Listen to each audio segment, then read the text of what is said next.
Talk lines are open now at 866-455-9797. This is The Dana Show. You just heard the reaction from Treasury Secretary Geithner. He was speaking for the White House. He was also speaking from congressional Democrats. He says this idea, which I know that you and the Senate Republicans are working on, of a two-stage process where there would be $1 trillion plus in cuts, debt limit increase till early next year, and then a commission to find more cuts, and also, if it's approved, raise the debt limit further, is unacceptable. Well, there is going to be a two-stage process. It's not physically possible to do all of this in one step. Having said that, Chris, I know the president's worried about his next election.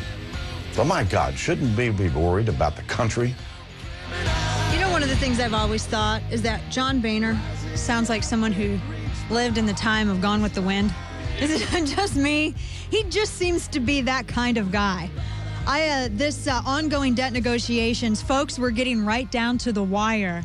And just over the weekend, first after Democrats shot down in the Senate, shot down the cut, cap, and balance, which I think the majority of Americans supported cut, cap, and balance. Now, the president, he decided to reject this Reid-McConnell compromise. And joining me on the phone, and I know it was a little bit last minute, we very much appreciate him taking the time, Congressman Todd Akin, who is one of the co-sponsors of cut, cap, and balance, joins us right now to give us an update and a little bit of insight as to this power struggle on the Hill. Congressman Akin, good afternoon. Well, it's just a treat to be able to join you. I just left the Republican conference just a few minutes ago, and so I kind of know the state of things and all, but I'm ready to take questions and however you want to ask them. Well, absolutely. This cut, cap, and balance had and this was a CNN poll, which normally we just anticipate not that if your it's screaming right wing necessarily. Oh, I know. But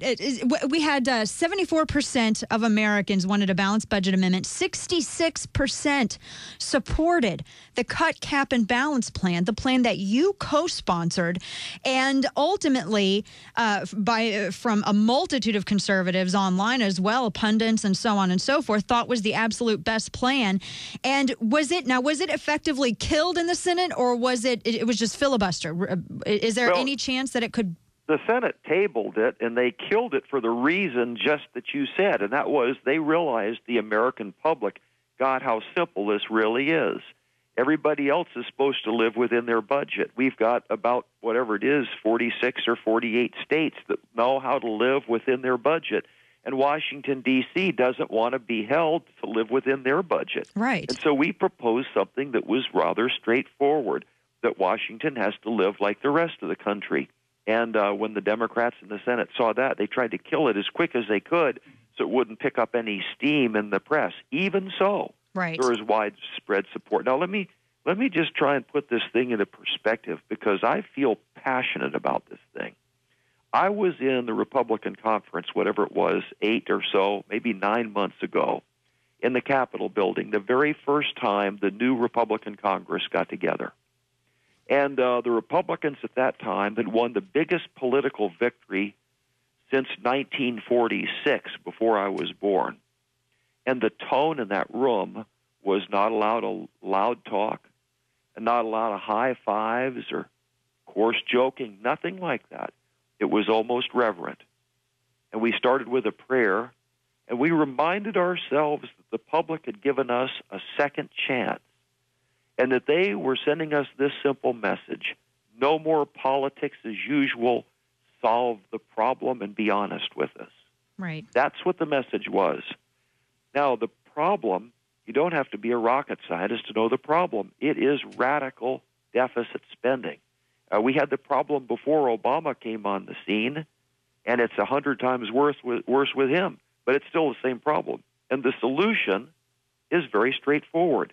About a combination of amendments to the U.S. Constitution, such as the state of Missouri, where you balance the budget and index the size of the federal government. That's a simple solution. Now, as Ronald Reagan says, it's simple, but it's not necessarily easy. And what was proposed today did not have a solution to the problem.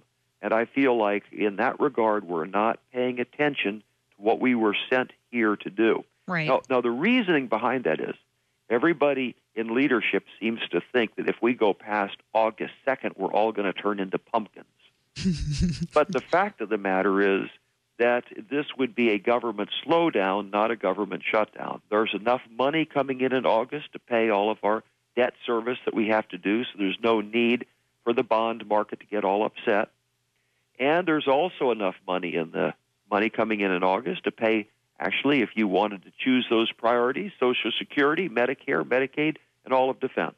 Right. So this is not a hard shutdown, but it is a slowdown, and it's going to require the president to decide what is he actually going to fund. So, yes, so the all of the discussion about, well, Social Security may not get paid, the military, that's essentially, that's using that as a political football. That's nothing but fear-mongering. Well, and see, that's my point. I believe if you take a look at the people we think of as statesmen and great leaders, all of them made some hard decisions in what looked like some very difficult times. So they had to have quite a fair amount of faith to make the decisions they made. The Pilgrims on the beach that decided to stay, George Washington taking on the biggest military power in the world, and the list goes on. You know, Winston Churchill, Ronald Reagan pushing back from the table, telling the Soviets to sit on it, walk away at Reykjavik.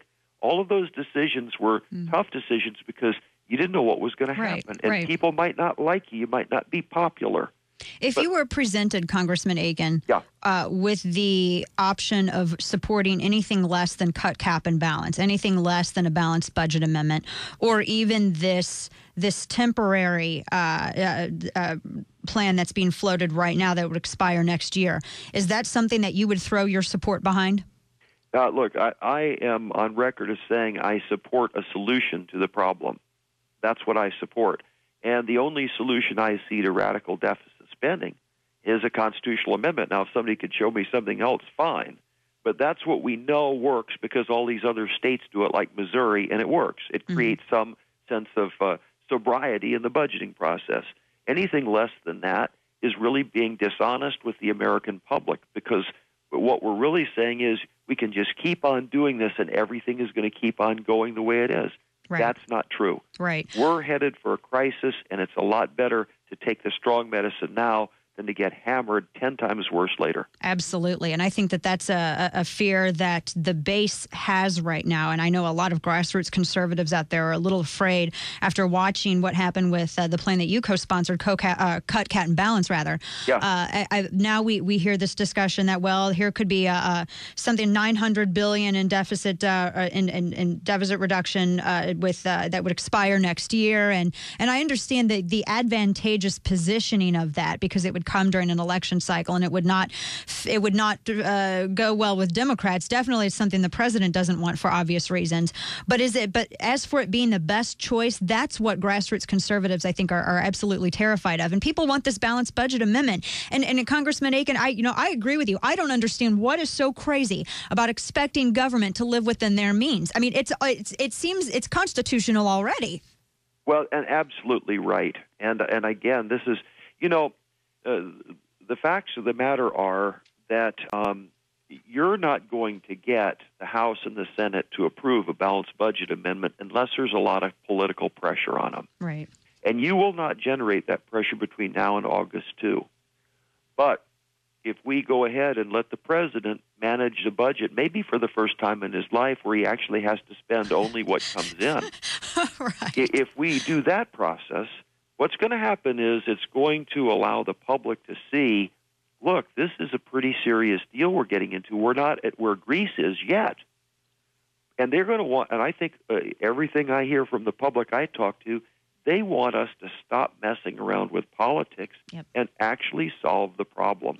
And so you're right. I am absolutely firm unless there is a real solution, and I believe that's a balanced budget. You can count on me to be a no vote.